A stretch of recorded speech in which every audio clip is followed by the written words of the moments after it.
어둠 속에 홀로 두시는지, 어두운 밤은 왜 그리 길었는지,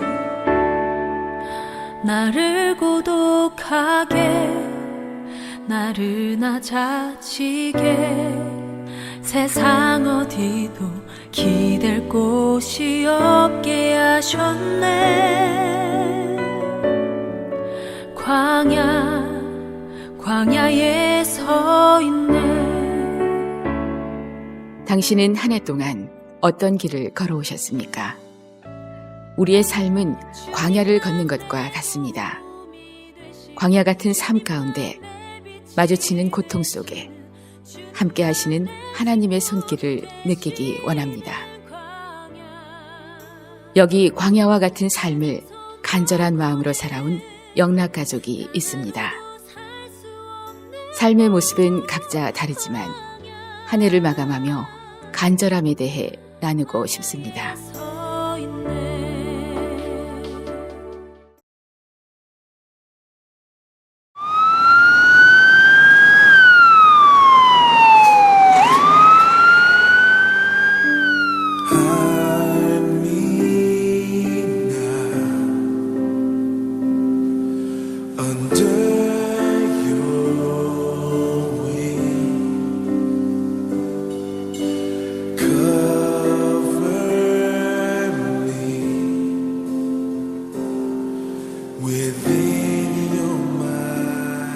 (2016년 9월 1일) 예은이는 중증 재생불량성 빈혈이라는 희귀 난치병 진단을 받았습니다. 100만 명 중 1명이 걸린다는 이 병에 예은이가 걸린 것입니다. 하나뿐인 어린 딸을 살리기 위해 엄마 아빠의 삶은 그날 이후 모든 것이 바뀌었습니다.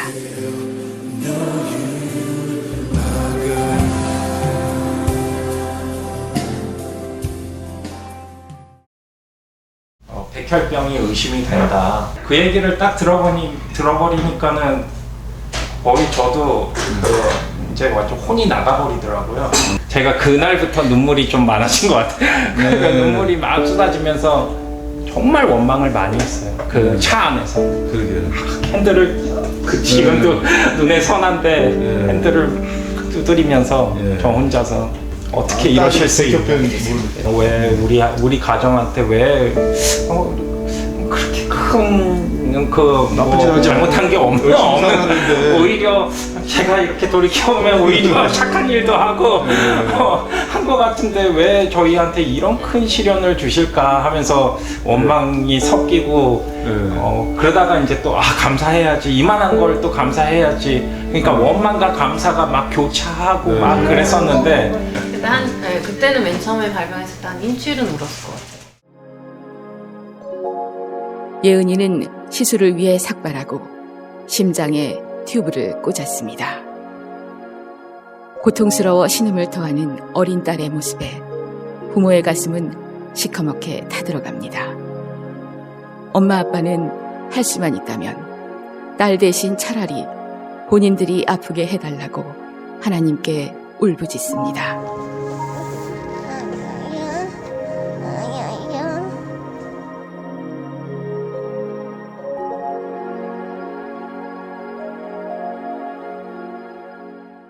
그 숙주가 그런 형태로 나오더라고요. 얼굴이 일그러지고 형체가 바뀌어져버려요. 온몸에 퍼져가지고 가려가지고 이제 막 자기를 때리는 거예요. 예은이가? 예. 때리는데 이제 제가 얼음팩을 이제 막 갖다 대줘도 너무 저기 가려우니까 그 얼음팩 위로도 막 때리는 거예요. 그래서 너무 이제 그 말이 안 나오더라고요. 그래서 우리가 살다 보면 참 시험이 많이 옵니다. 시험이 와요. 어떤 분은 정말 뭐 날벼락 같은 그런 병을 어느 순간 얻게 됩니다. 그 고통 속에서 신음하는 것은 그 병을 앓지 않고서는 알 수가 없는 겁니다. 여기에 대해서 베드로가 이렇게 말합니다. 다시 한번 6절 7절에 보시면 여러 가지 시험으로 근심하게 되는데 그래도 기뻐하라는 거죠. 그러면서 7절에 너의 믿음의 확실함이라는 표현이 있어요. 너희 믿음의 확실함은 불로 연단하여 없어질 금보다 더 귀하다 그랬습니다. 얘가 살기 싫어하나 할 정도로 막 그냥 뭐 하기 싫다고 내팽개치더라고요. 근데 그때 너무 힘들어하고 완전 엄마가 퍼즐 끊을 자기 삶을 놓으려고 그렇게 보이더라고요. 제가 봤을 때.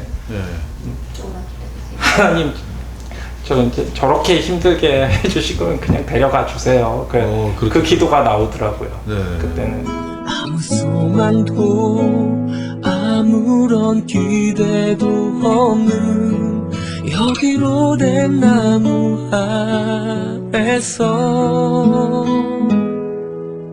주여 나를 돌아보소서 주여 나를 도와주소서. 그 심폐소생술 그 전기 충격기 있죠. 그런 게 다 들어왔었어요. 얘가 갑자기 놀라더니 소리를 지르고 토해버리더라고요. 애가 그러고서 이제 숨이 조금 쉬어졌나 봐요. 그래가지고 바닥에 주저앉아가지고 저도 같이 주저앉아서 어쩔 줄 모르고 그날은 겁이 질려가지고 엄마도 하얗게 질려버리더라고요. 저도 그냥 목각나무처럼 그냥 바짝 얼어 있었고요.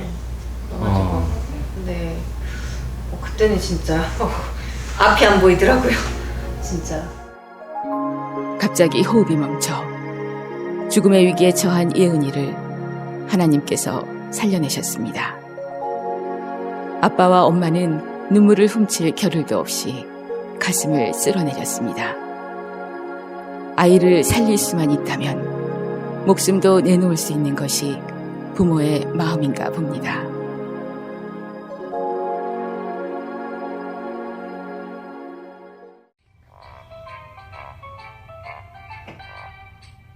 좀 따라 콩콩콩콩 좀 따라 콩콩콩콩 나 따라 좀 따라 좀 따라 걸어가요 따라 좀 따라 또 하면 걸어가요. 이름을 부탁드립니다. 맛있는 음식도 주셔서 음식 주셔서 감사합니다. 이름을 부탁드립니다. 아멘. 가족이 오붓하게 함께하는 식탁이 얼마나 소중한지 모릅니다. 식탁에서 기도하는 딸을 바라보는 엄마 아빠는 그저 보기만 해도 감사할 따름입니다. 수술 후 정기검진을 받는 날엔 늘 긴장하게 됩니다. 병마와 싸우는 어린 딸을 안아 병상에 누이는 아빠의 가슴은 물먹은 솜방망이가 됩니다. 혹시나 안 좋은 소리를 들을까봐 애태우는 부모는 의사의 입만 바라보게 됩니다. 얼마 전 예은이는 유아 세례를 받았습니다. 딸의 아픔을 통해 폭풍우 같은 시련을 건너는 엄마 아빠는 하나님을 더 알기 원합니다. 하나님의 마음에 가까이 다가가고자 합니다.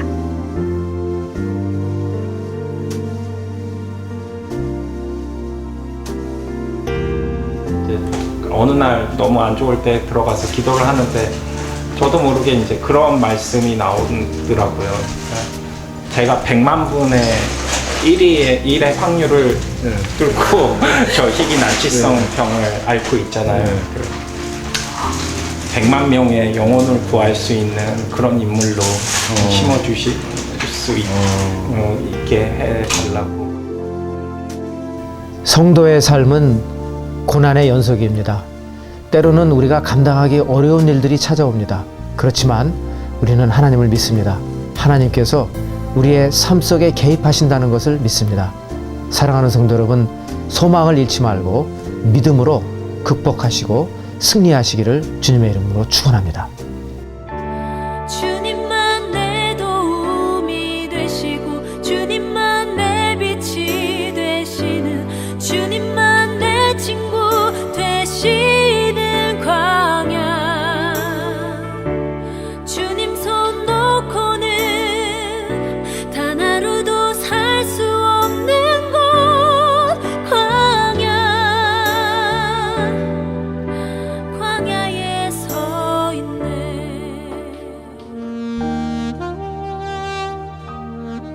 우리 주변에는 예은이뿐 아니라 중보기도가 필요한 환우가 많이 있습니다. 올 한 해 동안 우리는 광야의 길을 걸어왔습니다. 힘겨운 노동, 경제적인 위기, 갑작스러운 질병 등으로 인해 험한 벼랑 끝을 걷기도 하였습니다. 하지만 하나님께서는 말씀하십니다.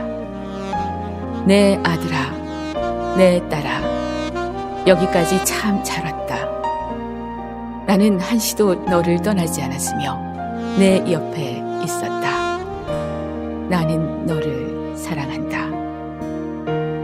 고통과 고난 속에서도 우리는 하나님께서 주시는 말씀을 들을 수 있습니다.